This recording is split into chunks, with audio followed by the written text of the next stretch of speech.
We're on this very warm tarmac for the static display at the Singapore Air Show. And behind me is one of the aircraft involved in one of the hottest competitions in the world today. This is the Singapore Air Force version of the A330 Multi-Role Tanker Transport.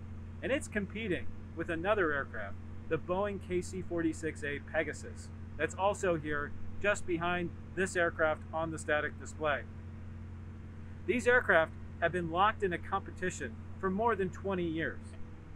The competition has ranged all over the world, and even here in Asia, with Singapore, South Korea, and Australia choosing the A330 MRTT, and Japan and Israel selecting the KC-46A. The Indonesian military is considering both aircraft for a contract to buy 2 tankers for their Air Force.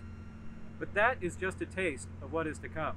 11 years ago, the US Air Force selected the KC-46 for really what was the mother of all tanker contracts, 179 aircraft, and they selected it over the A330 MRTT. Right now, the Air Force is in the process of selecting the aircraft that will follow the KC-46 in production. And the KC-46 and A330 MRTT are the aircraft in that competition.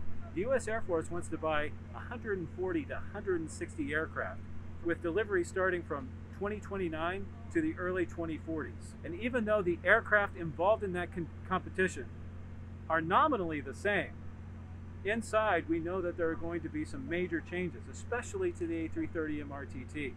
Airbus has teamed up with Lockheed Martin to change this aircraft into the LMXT configuration for that KCY contract. That configuration is going to increase the amount of fuel that this aircraft can carry from about 235,000 pounds to about 271,000 pounds, which is significantly higher than the maximum fuel offload for the KC-46 today, which is about 212,000 pounds. The US Air Force has not specified its requirements yet for the KCY contract. So we don't know how much extra fuel is going to be prioritized versus other factors, like cost.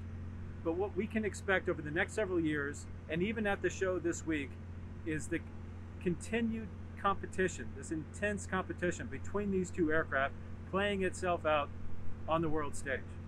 I'm Steve Trimble with Aviation Week at the Singapore Air Show.